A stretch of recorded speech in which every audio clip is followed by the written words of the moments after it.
Humility is recognize that you'll be surrounded by people smarter than you, and it's okay to be vulnerable. Just listen and learn and observe and try to be a better version of yourself. And then teamwork is understand life's a team sport. And so try to reach out to those around you and collectively do things together you can never do as an individual.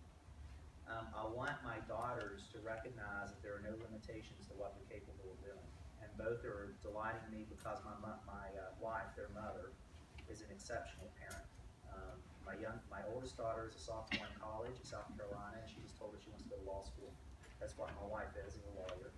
My youngest daughter is hoping to get into Northwestern. She wants to study psychology, and they are the apples of my eye. I do daddy-daughter breakfast.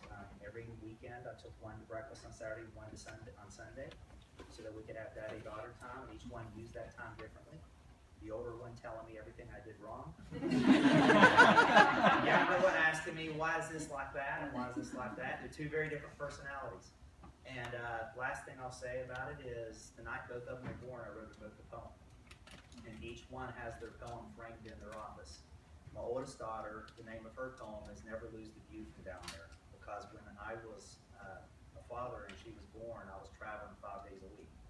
And so I always hoped that she would recognize that while I was up in a plane or someplace else, then when she was looking at the world in amazement, she looked up and saw her daddy somewhere. And my second one I wrote, her poem is The Second Can Be First, because when we were pregnant with our second baby, I could never imagine loving another child like my first one. And when she came out, I realized that love is not a finite resource. We have plenty of room to love more than one person. So that's my daughters: integrity, humility, and teamwork.